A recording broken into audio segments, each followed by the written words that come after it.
Bab 3836 di mana kekuatannya. Menghadapi arogansi si Feng Lai, wajah Dongfang Daoyuan berubah menjadi sangat jelek, dan dia merasa marah sekaligus sedih. Awalnya, dia sangat bebas dan santai, dengan pemandangan yang tak terbatas, dan diakui sebagai orang nomor satu yang berusia di bawah 1000 tahun di domain Songtian. Bahkan jika dia dikalahkan oleh Jin Meyer, dia tidak menganggapnya terlalu serius, dia menyembunyikan kekuatannya.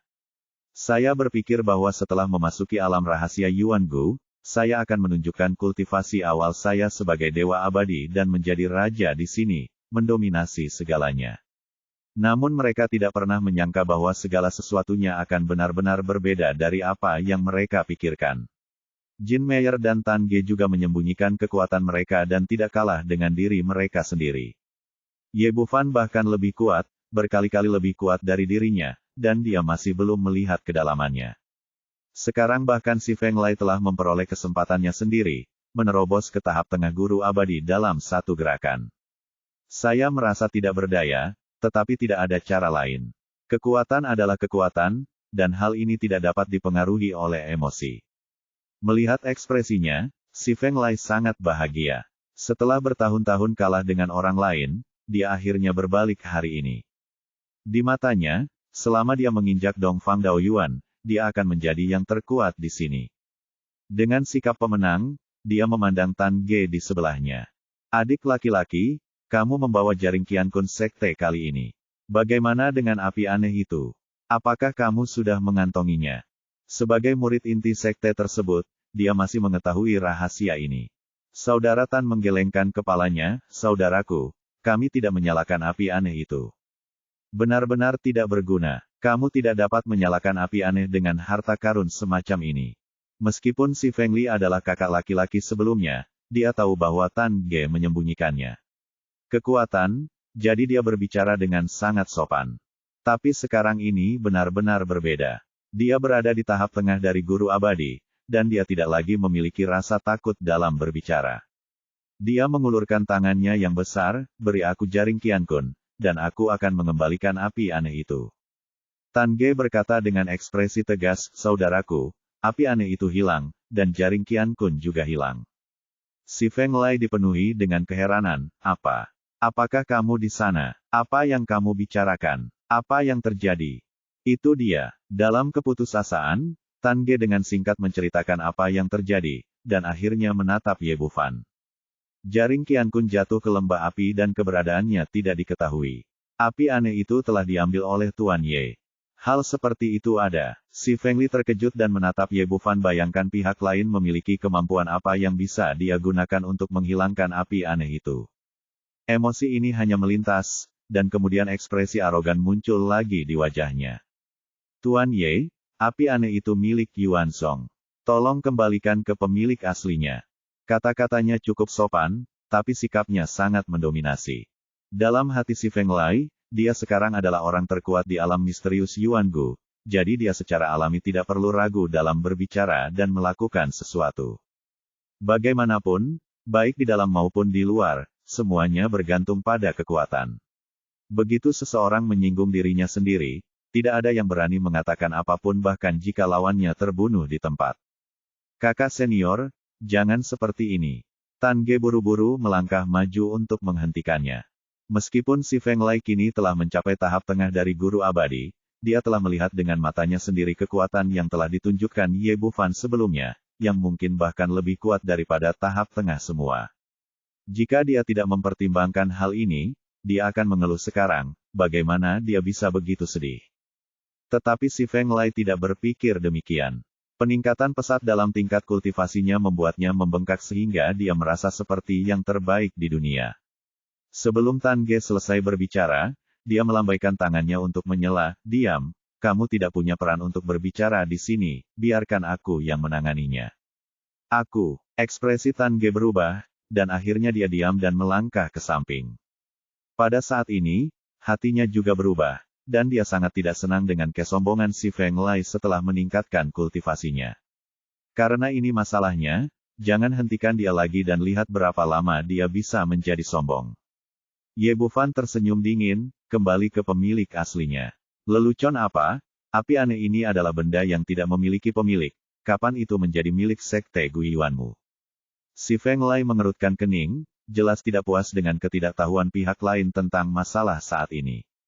Adik laki-lakiku yang pertama kali melihat benda itu dan mempersiapkannya selama hampir 100 tahun.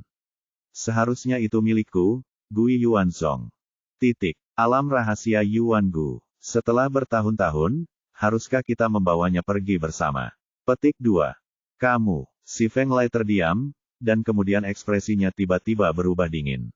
Nak, tahukah kamu dengan siapa kamu berbicara? Di dunia peri, kekuatan dihormati, terutama di alam rahasia kuno. Jika aku mengatakan bahwa api aneh itu milikku, itu milikku. Serahkan dengan cepat, jika tidak, kamu tidak bisa menanggung konsekuensinya. Ye Bufan hehe tersenyum, jadi, kamu sangat kuat. Apakah kamu buta? Tidak bisakah kamu melihat bahwa aku sekarang berada di tahap tengah Dewa Abadi, dan aku yang terkuat di seluruh primordial alam rahasia. Tidak berlebihan untuk mengatakan bahwa saya dapat mendominasi di sini. Semuanya, saya akan membiarkan Anda hidup, Anda akan hidup, saya akan membiarkan Anda mati, Anda akan mati, Anda tidak memiliki kualifikasi untuk melawan saya. Petik 2. Si Feng Lay adalah sedikit marah di dalam hatinya, dan dia terus melepaskan momentumnya ketika dia datang ke sini. Ini adalah kekuatan dari Dewa Abadi tingkat menengah, dapatkah kamu membandingkannya? Kualifikasi apa yang Anda miliki untuk menjadi sombong dengan saya? Melihat orang ini begitu bengkak, Ye Bufan menggelengkan kepalanya, apakah kamu yang terkuat? Di mataku, kamu hanyalah seekor semut. Nak, kamu mencari kematian. Si Feng Li sangat marah untuk mengintimidasi pihak lain, tapi dia tidak menyangka orang ini sangat tidak sopan. Saat ini, dia sudah tidak sopan lagi dan langsung mengulurkan tangan untuk mengambilnya. Dia ingin membangun kekuatannya, dia ingin menaklukkan lawan dengan satu gerakan, sehingga orang-orang di sekitarnya dapat melihat betapa kuatnya dia, dan melihat siapa orang terkuat di alam rahasia kuno. Tapi yang tidak dia duga adalah begitu dia bergerak, dia mendapat pukulan keras di dada, dan Ye Bufan menendang dadanya dengan telapak kakinya.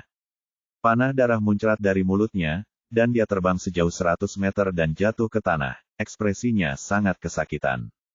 Tendangan ini begitu kuat sehingga langsung menghancurkan Immortal Gang yang melindungi tubuhnya, dan organ dalamnya rusak parah. Sebelum dia sempat bangkit dari tanah, kaki Ye Bufan kembali menginjak dadanya, langsung mendorongnya ke tanah. Puff! Seteguk darah lagi muncrat, dan si Feng Lay dipenuhi rasa tidak percaya. Apa yang terjadi? Bagaimana pihak lain bisa sekuat itu? Saya sekarang adalah orang yang kuat di tahap tengah penguasa abadi. Bukankah saya seharusnya bisa mengalahkan semua alam rahasia kuno tanpa lawan segera setelah saya lahir? Bukankah orang terkuat seharusnya mendominasi antarmuka ini? Mengapa pihak lain begitu kuat? Mengapa saya bahkan tidak bisa memblokir langkah orang lain? Kesombongan dan kesombongan orang ini sebelumnya telah dihilangkan, dan dia benar-benar bodoh. Bukan hanya dia, semua orang di sekitarnya juga tercengang. Mereka telah melihat kekuatan Ye Bufan sebelumnya dan tahu bahwa pihak lain sangat kuat, tetapi mereka tidak ingin menjadi terlalu kuat. Orang kuat di tingkat tengah dari guru abadi bahkan tidak dapat memblokir satu gerakan pun. Ini terlalu sulit dipercaya. Anda harus tahu bahwa banyak tetua agung dari 7 keluarga besar hanya memiliki tingkat kultivasi ini. Wu Qimei berdiri diam di sana, tetapi tatapan aneh muncul di matanya. Ye Bufan mengabaikan reaksi semua orang dan memandang si Feng Lay di kakinya dengan mengejek, ayo, biarkan aku melihat di mana kekuatanmu dan di mana kamu tidak mampu menanggung akibatnya. Aku akan melahirkanmu jika kamu mengizinkanku. Aku akan mati, kamu adalah seekor semut kecil, aku tidak tahu siapa yang memberimu keberanian. Bab 3837 Istana Xuanji. Si Feng Lay frustrasi dan marah. Dia mencoba yang terbaik untuk mengedarkan energi abadinya, mencoba menghilangkan kaki di dadanya. Sayangnya, sekeras apapun dia berusaha, itu sia-sia. Tendangan yang tampaknya ringan itu seperti gunung yang tak tergoyahkan, menghancurkannya begitu keras hingga dia tidak bisa bergerak sama sekali. Yang terpenting adalah Ye Bufan terus meningkatkan kekuatannya. Dia sepertinya mendengar suara tulang dada dan organ dalamnya pecah, dan darah terus mengalir dari sudut mulutnya. Dia ingin memohon ampun, tapi sekarang dia tidak bisa kehilangan harga dirinya. Melihat pemandangan ini, semua orang terkejut. Ini adalah orang yang terluka di tingkat tengah dari Dewa Abadi. Xuanyuan Linglong dan Jin Meyer memiliki wajah tanpa ekspresi dan tidak mengungkapkan apapun. Menurut pendapat mereka, si Feng Li sedang mencari kematian. Wu Qimei berdiri di samping mereka berdua, juga diam. Dongfang Daoyuan hanya memiliki ketakutan dan kegembiraan di dalam hatinya. Apalagi dia juga tidak mau diinjak oleh si Feng Lei, jadi wajar saja dia tidak akan mengungkapkan apapun. Tan Ge diam-diam menghela nafas di dalam hatinya. Semua orang bisa menonton, tapi dia tidak bisa. Saya diam-diam mengutuk Anda sebagai orang bodoh. Anda tidak mendengarkan nasihat saya sekarang. Tapi dia ingin memikirkannya dan mengeluh, tapi dia tidak bisa mengatakannya. Dia maju selangkah dan membungkuk hormat. Tuan Ye, demi Sekte Guiyuan, tolong biarkan kakak laki-lakiku pergi kali ini, dan aku akan meminta maaf padamu. Setelah dia mengatakan ini, kekuatan di bawah kaki Ye Bufan melunak, pria yang membengkak. Pria itu tidak benar-benar ingin membunuhnya. Dalam hal ini, aku akan melepaskanmu sekali. Jika kamu melakukannya lagi, aku tidak akan membiarkanmu pergi begitu saja. Kata Ye Bufan di mulutnya, tapi tangannya tidak ambigu cincin. Orang ini dapat meningkatkan kultivasinya dengan cepat. Dia pasti mendapatkan peluang besar dan pasti mendapatkan banyak hal baik. Benar saja, melihat cincin itu diambil, si Feng Lei sangat tertekan hingga berdarah.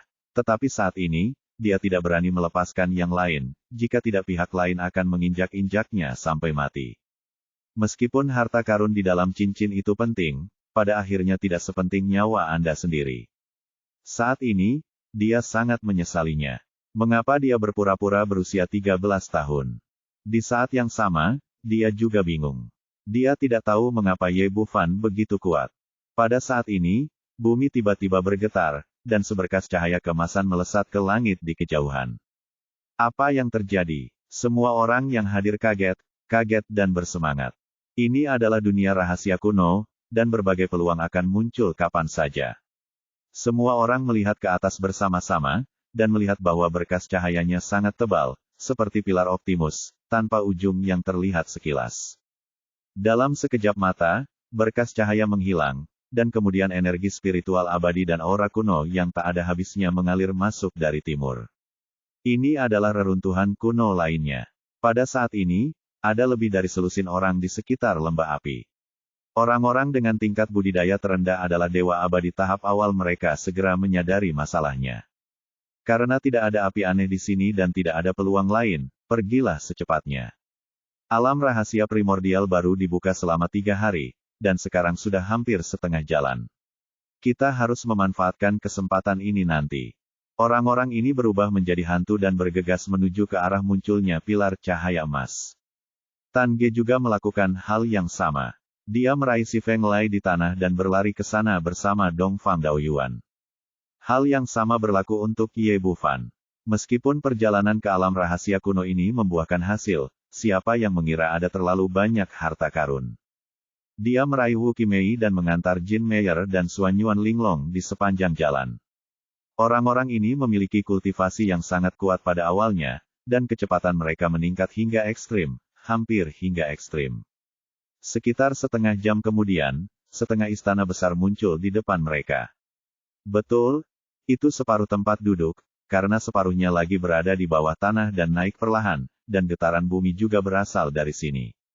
Prediksi semua orang sebelumnya benar, memang ada reruntuhan kuno yang muncul di dunia, yaitu istana besar di depan mereka. Saat ini, ada lebih dari selusin orang berdiri di depan aula utama, dipimpin oleh Situ Dianmo dan Leng Qingqiu. Sisanya adalah anggota kompetisi 100 teratas, termasuk penyihir kecil Qin Muyue. Melihat Ye Bufan dan yang lainnya, mereka segera berkumpul. Saudara Ye, kamu akhirnya sampai di sini. Situ Dianmo mengungkapkan kegembiraannya. Setelah memasuki dunia rahasia, dia mencari-cari Ye Bufan, tetapi dia tidak menemukannya. Ye Bufan mengangguk, apa yang terjadi? Qin Muyue berkata, kami bertiga bepergian bersama dan menemukan penghalang aneh di sini. Saya tidak tahu apa yang ditutupinya, dan saya tidak bisa melihatnya sama sekali, jadi aku mencobanya. Bisakah itu dipatahkan? Tapi aku tidak menyangka hal sebesar itu akan keluar setelah penghalang itu dipatahkan. Aku tidak tahu apa itu. Ye Bufan mengangguk, pada dasarnya memahami konteksnya urusan. Semua orang mendengar hal yang sama, dan kemudian semua orang melihat ke arah aula utama di depan mereka. Sesampainya di belakang, aula naik semakin cepat, dan gambaran lengkapnya perlahan terungkap di depan semua orang. Besar, ini terlalu besar, dikatakan sebagai istana, tetapi lebih mirip kastil besar, yang mencakup radius 10 mil. Seluruh aula sepertinya terbuat dari emas, dengan cahaya keemasan yang bersinar dan aura yang memikat, mengungkap perubahan zaman kuno. Kedua portal besar itu jauh lebih besar dari gerbang kota biasa. Ada sebuah plakat besar yang tergantung di alisnya, dengan 3 karakter besar tertulis di atasnya, Istana Xuanji.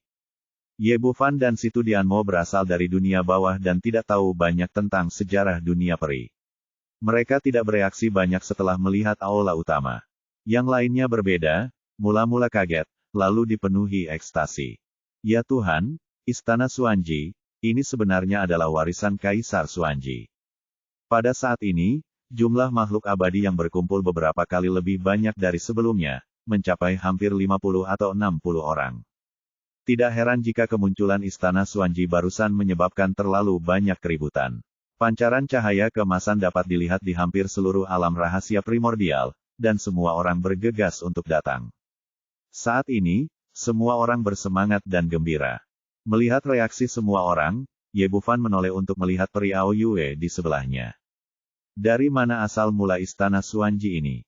Siapakah Kaisar Xuanji? Peri Ao Yue tertegun sejenak. Dia jelas tidak menyangka bahwa Ye Bufan tidak tahu tentang Kaisar Xuanji, tapi dia segera mulai menjelaskan. Kaisar Xuanji adalah kaisar abadi kuno yang sangat kuat. Konon dia gugur dalam perang kuno. Banyak orang telah mencari warisannya selama bertahun-tahun, tetapi mereka belum menemukannya. Saya tidak menyangka akan muncul di sini. Peri Ao Yue sangat cerdas. Mengetahui bahwa ini bukan tempat untuk berbicara banyak, saya memberikan perkenalan singkat. Saat keduanya berbicara, aula utama telah sepenuhnya bangkit dari tanah, dan kemudian sosok emas ilusi muncul di udara, seperti seorang kaisar tinggi yang menatap orang-orang di kakinya. Kamu ditakdirkan untuk memenuhi warisanku. Setelah menerima warisan Xuanjiku, kamu harus memiliki hati untuk semua orang di dunia, menghukum kejahatan dan memajukan kebaikan, dan menyelamatkan dunia. Oke, sekarang aku akan membuka pintu warisan. Mereka yang ditakdirkan mengerti. Setelah mengatakan ini, cahaya dan bayangan keemasan menghilang di udara, dan kemudian 2 portal besar aula Xuanji perlahan terbuka. Bab 3838, Gerbang Warisan. Saat pintu Istana Xuanji terbuka, warisan pembangkit tenaga listrik tingkat kaisar ada tepat di depannya. Orang-orang yang berkumpul tidak bisa mengendalikan kegembiraan mereka dan bergegas masuk. Saat ini, di alam rahasia Yuan Gu, hampir semua orang berkumpul di sini, kecuali mereka yang telah memperoleh peluang di tempat lain atau telah meninggal. Dipimpin oleh Dongfang Daoyuan dari Sekte Tiandao, dipimpin oleh Si Fengli dan Tan Ge dari Sekte Guiyuan, orang-orang dari 2 sekte besar adalah yang pertama menyerbu masuk, dan murid lain dari 3 sekte, 5 sekte, dan 7 keluarga bangsawan yang tersisa juga menyerbu masuk. Dalam sekejap mata, hanya ada selusin orang yang tersisa di depan pintu. Ye Bufan tidak bergerak. Sekte Bixia, yang dipimpin oleh Peri Ao Yue, tidak bergerak. Keluarga Qin dipimpin oleh penyihir kecil Qin Muyue. Meskipun beberapa orang tidak terburu-buru masuk, wajah mereka penuh kecemasan dan mereka tampak tidak sabar. Dr. Ye, bisakah kita masuk? Peri Ao Yue menoleh dan menoleh. Dia juga sedikit aneh di hatinya. Ye Bufan sedikit mengernyit, menunjukkan ekspresi bingung. Dia tidak tahu mengapa Istana Xuanji di depannya jelas penuh dengan energi spiritual dan cahaya keemasan yang cemerlang, tapi dia kebetulan menyadari sedikit kegelapan. Itu benar. Itu adalah aura gelap, dan itu adalah aura iblis yang gelap. Dia mempraktikkan seni kekacauan abadi, dan intuisinya jauh lebih tajam daripada yang lain, dan dia sering berinteraksi dengan orang-orang dari sekte iblis. Biasanya, seseorang harus bersemangat menghadapi warisan seorang kaisar, tetapi selalu ada sedikit kegelisahan di hatinya. Ye Bufan menoleh untuk melihat ke arah Peri Ao Yue, apakah Kaisar Xuanji adalah anggota dari Jalan Iblis. Peri Ao Yue tertegun sejenak, lalu menggelengkan kepalanya, bagaimana mungkin? Kaisar Xuanji adalah makhluk abadi yang baik dengan reputasi yang baik. Bagaimana kaisar yang dihormati bisa menjadi anggota Jalan Iblis? Qin Muyue menindaklanjuti dan berkata, ya, bukan hanya dia tidak, tetapi dia juga telah membunuh banyak orang kuat dari Sekte Iblis dengan tangannya sendiri. Peri Aoyue bertanya dengan bingung. Dokter Ye, mengapa Anda menanyakan hal ini? Meskipun dia menerima jawaban negatif, Ye Bufan melihat ke istana Xuanji di depannya, dan kegelisahannya tidak berkurang sama sekali. Aku punya intuisi bahwa pasti sangat berbahaya di sini. Ini, penyihir kecil itu tertegun sejenak, tapi dia cukup percaya pada Ye Bufan. Dokter Ye, maksud Anda kami tidak akan masuk? Ye Bufan merenung sejenak, tidak apa-apa untuk masuk. Semakin sedikit orang di sana, semakin baik. Anda dan Peri Aoyue akan ikut dengan saya, dan tidak ada seorang pun yang lain bisa masuk. Itu saja, Anda dapat menangani bahaya, dan sekte Anda tidak akan ketinggalan jika ada kesempatan. Petik 2. Awalnya, dia tidak ingin kedua keluarga ini masuk. Meskipun intuisinya tidak memiliki dasar, itu sangat jelas. Namun jika tidak ada yang diperbolehkan masuk, pihak lain mungkin tidak bisa menerimanya. Sebagai perbandingan, rencana di depan kita lebih mudah diterima. Oke, saya akan mendengarkan Dr. Ye. Qin Muyue adalah orang pertama yang setuju dan melihat kembali keempat murid keluarga Qin di belakangnya. Selama aku di sini, kamu bisa mencari peluang lain di tempat lain. Jangan masuk. Meskipun beberapa orang enggan, mereka tidak berani berpikiran salah tentang hal kecil itu penyihir. Nengxin pergi dari sini dengan enggan. Hal yang sama juga terjadi pada Peri Aoyue di sisi lain. Di bawah perintahnya, keempat anggota Sekte Bixia juga bergegas ke tempat lain untuk mencari peluang. Ye Bufan memandang Wu Qimei di sebelahnya, mungkin berbahaya di dalam, apakah kamu masih ingin masuk bersamaku? Aku ingin, kalau tidak, akan lebih berbahaya jika tetap di luar. Lebih aman mengikutimu. Wu Qimei melakukannya dengan tegas. Pilihan dibuat tanpa ragu-ragu. Oke, ayo masuk bersama. Ye Bufan sekarang begitu kuat sehingga mengurus satu orang bukanlah apa-apa, jadi semua orang berjalan menuju aula utama bersama. 5 anggota Sekte Pedang Lingyun, ditambah Peri Aoyue, Qin Muyue dan Wu Qimei, totalnya ada 8 orang, dengan Ye Bufan memimpin dan sisanya mengikuti di belakang. Saat mereka masuk, pintu di belakang mereka perlahan tertutup. Semua orang tertegun sejenak, tetapi perhatian mereka sekarang terfokus pada aula, mencari harta karun dan peluang. Tidak ada yang memperhatikan apakah pintunya tertutup atau tidak. Ye Bufan mendongak dan melihat lobi kosong setelah masuk. Tingginya 100 meter, dan luasnya sekitar 3-400 meter persegi. Dibandingkan dengan luas seluruh istana dan kastil, tempat ini tidak terlalu besar, dan jelas tidak semuanya. Ada beberapa kristal bercahaya yang bertatahkan di bagian atas kepala. Meski tidak terlalu terang, itu cukup untuk melihat pemandangan di dalamnya dengan jelas. Ruangannya yang luas sudah lengkap, belum lagi jendelanya, bahkan tidak ada lubang sebesar lubang jarum. Seluruh aula terbuat dari bahan yang tidak diketahui dan terlihat sangat kokoh. Semua orang mencari dalam waktu lama, tetapi lingkungan sekitarnya kosong. Belum lagi harta karun, bahkan sebutir pasir pun tidak dapat ditemukan, apalagi warisan Kaisar Xuanji. Selamat datang di istana Xuanji saya dan terima warisan saya. Tepat ketika semua orang sedang bingung, sebuah suara tua terdengar di atas kepala mereka, dan kemudian cahaya keemasan ilusi muncul di udara. Sosok manusia itu sangat ilusi dan tidak bisa dilihat sama sekali. Namun, dilihat dari gambarnya, itu muncul dari tempat yang sama dengan yang ada di luar aula utama sebelumnya. Guangying memandang orang-orang di kakinya. Meskipun dia tidak bisa melihat matanya, semua orang merasa seperti mereka dipandang rendah. Tetapi jumlah kalian terlalu banyak. Warisanku terbatas dan tidak mungkin untuk mewariskannya kepada banyak dari kalian. Setelah cahaya dan bayangan emas selesai berbicara, hati semua orang terangkat disukai oleh pihak lain. Bisakah Anda cukup beruntung mendapatkan warisan Kaisar Xuanji? Ada 60 atau 70 orang yang hadir, dan semua orang sangat bersemangat. Pada saat ini, mereka tidak terlalu mementingkan kekuatan mereka sendiri. Begitu mereka bisa mendapatkan warisan Kaisar Xuanji, budidaya mereka pasti akan meningkat pesat. Baik Dongfang Daoyuan maupun Si Feng Lai tidak akan dipandang remeh. Tidak berlebihan jika dikatakan bahwa ini adalah kesempatan besar untuk mencapai langit dalam satu langkah. Begitu Anda mendapatkan warisan, Anda pasti akan menginjak-injak orang lain. Hal yang sama berlaku untuk Dongfang Daoyuan dan Si Feng Lai. Meskipun keduanya adalah murid dari 3 sekte, seluruh domain Zongtian tidak ada bandingannya dengan Kaisar Xuanji. Orang yang paling kuat di sekte saya adalah Dewa Puncak Abadi, yang tidak dapat dibandingkan dengan Kaisar Abadi Puncak Kuno. Di bawah pandangan semua orang, Cahaya dan Bayangan Keemasan melanjutkan, ketika saya mati, saya sudah membuat rencana untuk memilih murid. Jika Anda ingin mendapatkan warisan, lakukan saja apa yang saya katakan. Awalnya adalah gambar di belakangnya. 3 portal besar muncul di dinding kosong. Tidak ada yang bisa dilihat di dalam lubang gelap, bahkan kesadaran spiritual pun tidak bisa masuk.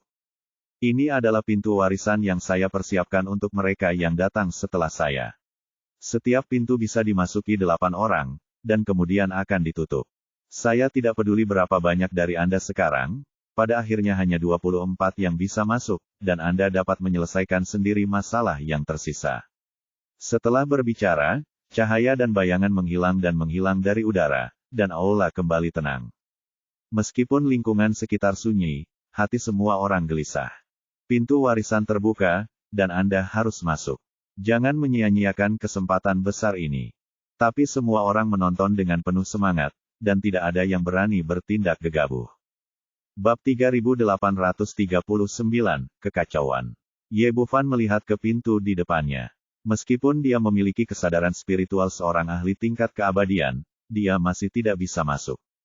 Meskipun saya masih memiliki firasat buruk di hati saya, memupuk keabadian berarti berperang melawan surga dan manusia, dan peluang selalu hidup berdampingan dengan risiko. Dia tidak bermaksud mundur begitu saja, dia harus masuk dan melihat apa yang terjadi.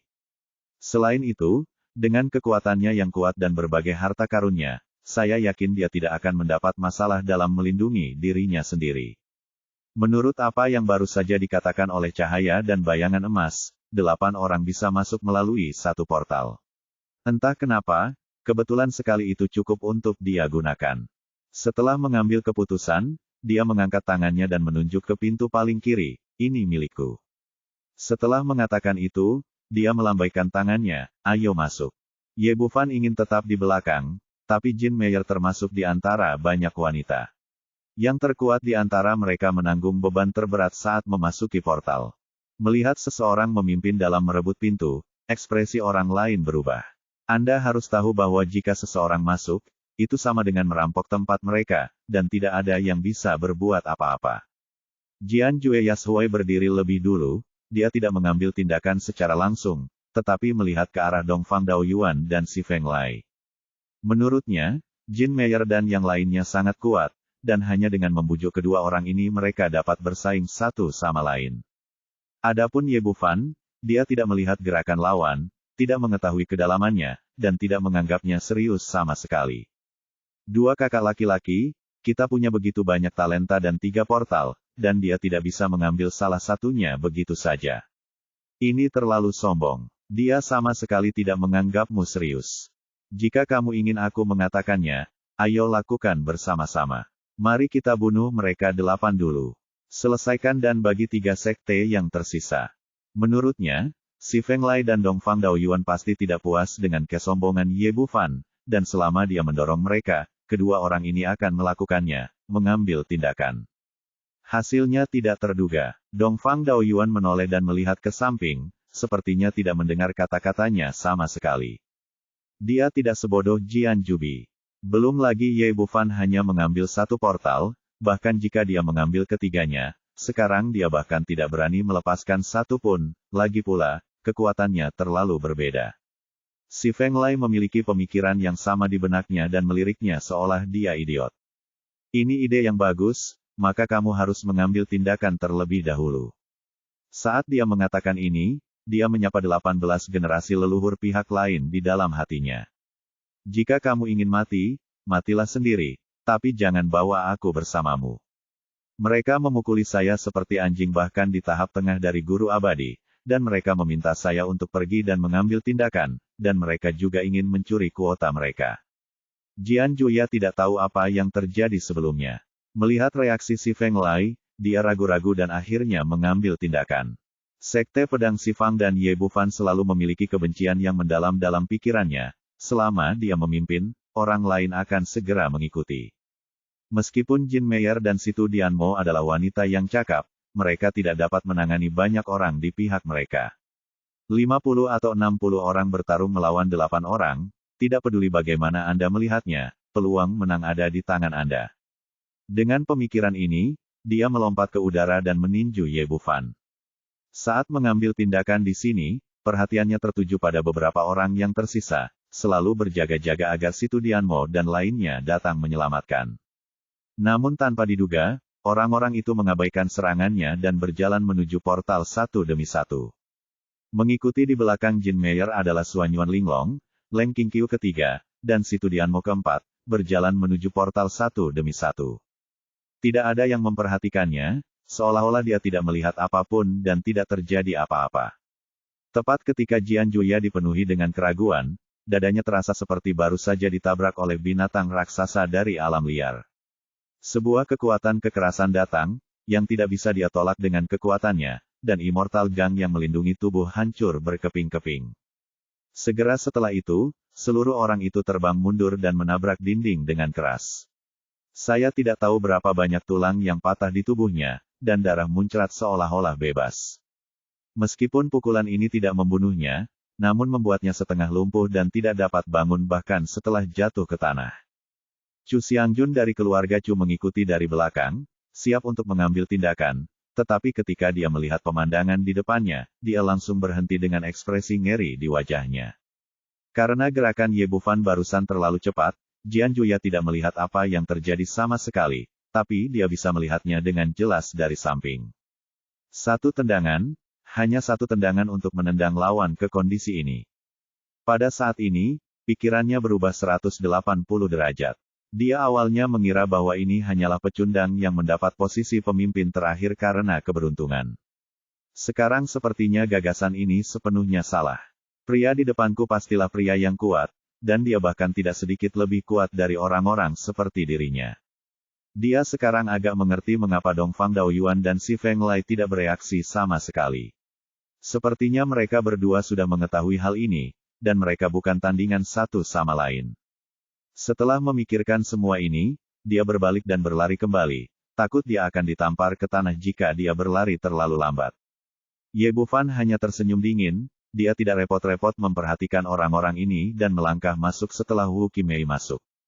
Sejauh ini, 8 orang telah berhasil memasuki sebuah pintu, kemudian pintu tersebut ditutup dan dikembalikan ke tampilan semula. Tidak ada bekasnya sama sekali, apalagi dibuka lagi. Tampaknya pintu ini tidak dapat diandalkan, dan semua orang melihat kedua pintu yang tersisa, mencoba mendapatkan tempat untuk diri mereka sendiri. Pintu ini milikku, Gui Yuanzong. Melihat Ye Bufan telah pergi, Si Feng Li tidak lagi memiliki keraguan, dan aura kuatnya tiba-tiba meledak. Ini, sebenarnya adalah dewa abadi yang kuat.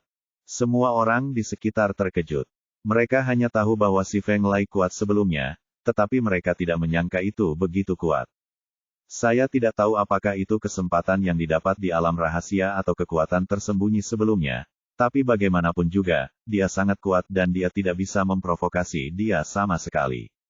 Seorang guru abadi yang kuat benar-benar menekan pikiran semua orang, dan tidak ada yang berani menentang kata-kata Si Feng Lai. Jadi 5 orang dari Sekte Guiyuan memasuki portal di bawah kepemimpinannya dan menghilang di depan semua orang. Sekte Tiandao menginginkan sisanya. Dongfang Daoyuan melakukan hal yang sama, melepaskan aura yang kuat, dan memimpin 5 orang dari Sekte Tiandao ke portal terakhir di tengah ekspresi heran semua orang. 2 sekte besar masing-masing memilih portal untuk dimasuki untuk 5 orang, tetapi portal tersebut tidak ditutup dan masih ada 3 tempat tersisa. Mata orang yang tersisa langsung memerah. Hanya ada 6 tempat tersisa untuk memasuki gerbang warisan, tetapi masih ada hampir 50 atau 60 tempat, jadi jumlah serigala lebih banyak daripada daging. Setelah kelesuan sesaat, sesosok tubuh menonjol dan bergegas menuju portal dengan kecepatan sangat tinggi. Jelas sekali, orang ini ingin menang dalam kekacauan dan mengambil kesempatan untuk masuk. Sayangnya pemikirannya terlalu sederhana. Cahaya pedang melintas di dekatnya, membelahnya menjadi dua, dan menghancurkan jiwanya. Chu Xiangjun lah yang mengambil tindakan, dia memenggal kepala pria itu dan hendak masuk. Sayangnya, begitu dia bergerak, 7 atau 8 sinar pedang datang ke arahnya. Pada saat ini, tanpa kekuatan Dewa Abadi yang benar-benar menguasai orang-orang yang tersisa, mustahil untuk masuk dengan lancar. Untuk sesaat, seluruh lobi berada dalam kekacauan total. Anda berjuang untuk itu, pedang berkilat, dan darah mengalir seperti sungai. Bab 3840, Saling Membunuh. Di lobi, puluhan orang bertarung bersama. Ini bukanlah pertarungan ring, tapi pertarungan hidup dan mati. Potongan daging dan darah beterbangan kemana-mana, tetesan darah jatuh ke tanah, dan orang-orang berjatuhan satu demi satu. Dalam waktu kurang dari 1/4 jam, setengah dari 50 atau 60 orang tewas dan terluka, dan sisanya terluka. Kekacauan, perkelahian, berdarah.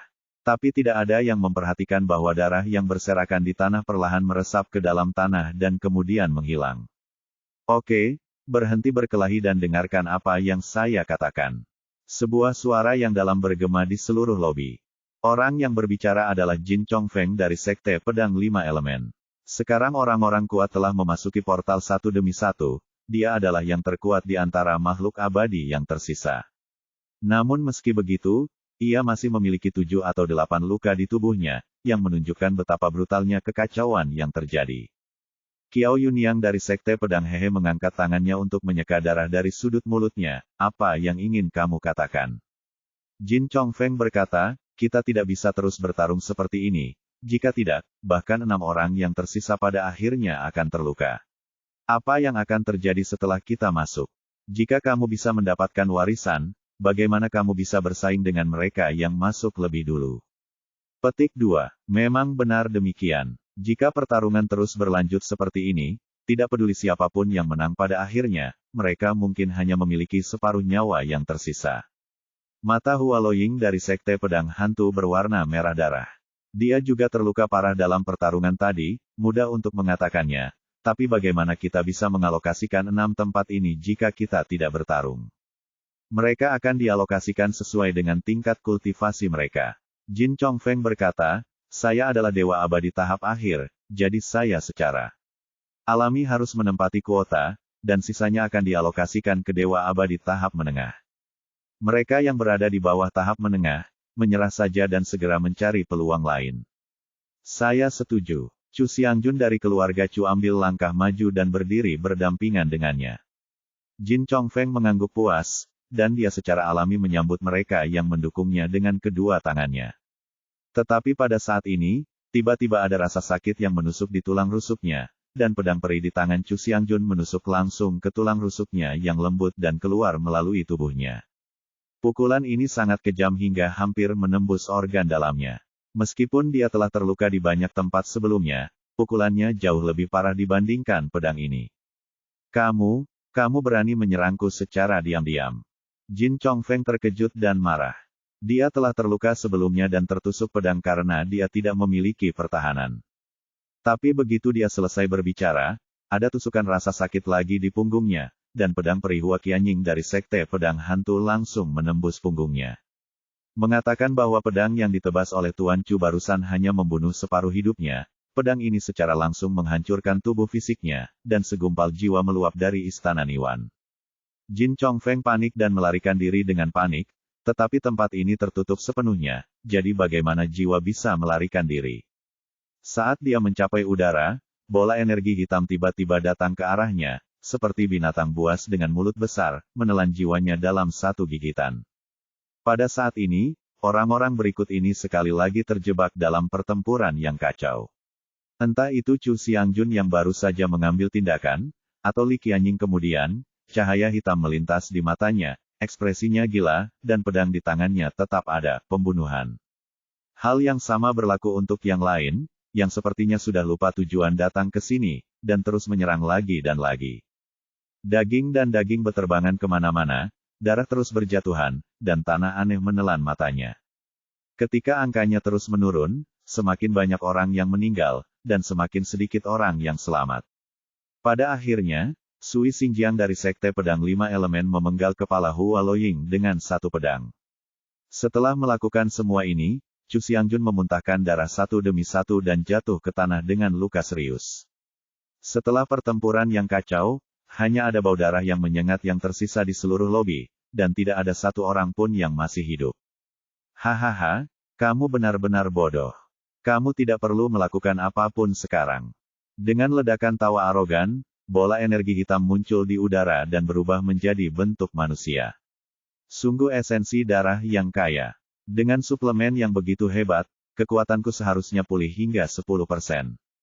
Setelah mengatakan itu, sosok itu berubah menjadi energi hitam lagi, menutupi seluruh orang di bawah tanah. Sekitar setengah jam kemudian, energi hitam berkumpul kembali menjadi bentuk manusia, tampak jauh lebih jelas dari sebelumnya. Tubuh yang tadi tergeletak di tanah telah hilang sama sekali, bahkan tidak ada secuil pun daging dan darah yang tersisa, hanya menyisakan pakaian rusak, senjata berserakan, dan cincin penyimpanan. Sangat menyedihkan bahwa murid-murid berbakat dari berbagai sekte besar, para jenius yang menghabiskan sumber daya yang tak terhitung jumlahnya untuk berkultivasi, binasa sepenuhnya di sini. Ada ledakan tawa dari mulut bayangan hitam, sekelompok orang serakah, ditambah sedikit jiwa iblisku, biarkan kalian saling membunuh. Tapi ini bagus, ini menghemat banyak masalah, dan sekarang kekuatannya lebih banyak pulih dari sebelumnya. Ayo pergi dan temui orang-orang itu lagi. Banyak darah dan esensi dapat membantuku pulih sedikit. Setelah mengatakan itu, bayangan hitam itu melintas dan kemudian menghilang ke portal udara. Dongfang Daoyuan memimpin orang-orang dari Sekte Tiandao ke dalam portal. Terlihat gelap dari luar, tetapi cerah setelah masuk. Ini adalah lorong yang panjang dan sempit, dengan batu giok bercahaya bertatahkan di bagian atas kepala, dan area sekitarnya mulus dan tidak ada apa-apa.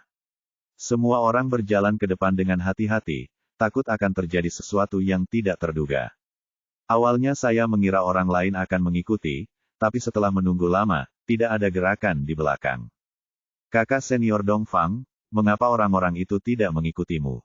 Di belakangnya ada seorang pemuda kurus yang terlihat sangat kurus, tetapi matanya besar dan bersinar. Kong Xuan, murid jenius lainnya dari Sekte Tiandao, telah mencapai tahap akhir dari guru abadi, tetapi sayangnya dia jarang diperhatikan di bawah sorotan Dongfang Daoyuan. Abaikan mereka, itu benar untuk memanfaatkan waktu dan mencari peluang. Tegur Dongfang Daoyuan, tidak lagi memperhatikan gerakan di belakangnya, tetapi mempercepat kakinya dan bergegas maju dengan 4 orang di belakangnya. Setelah berjalan sekitar 7 atau 8 mil, tiba-tiba terbuka. Di ujung lorong ada sebuah ruangan besar. Luasnya hampir 3-500 meter persegi di sini, sangat luas. Di tengah ruangan berdiri sebuah meja persegi panjang dengan mahkota emas bersinar di atasnya. Apa ini? Kong Xuan melihat sekeliling dan tidak menemukan harta karun lainnya. Hal yang sama berlaku untuk semua orang. Karena tidak ada harta lainnya, perhatian mereka secara alami terfokus di sini. Pada saat ini, cahaya kemasan lainnya perlahan muncul dari mahkotanya. Ini adalah mahkota Raja Kaisar Xuanji saya. Ketika saya jatuh, saya menyimpan semua budidaya saya di dalamnya. Selama saya memakainya di kepala saya dapat mewarisi warisan saya dan menjadi Xuanji yang dihormati oleh ribuan orang. Kaisar, mendengar bahwa selama kamu memakai mahkota ini, kamu bisa melangkah ke alam kaisar. Mata kelima orang itu tiba-tiba menjadi merah darah, melepaskan cahaya serakah. Kong Xuan berkata, Kaisar Xuanji, menurut Anda siapa di antara kami yang cocok untuk warisan Anda? Semuanya adalah kebetulan, semuanya bersifat alami.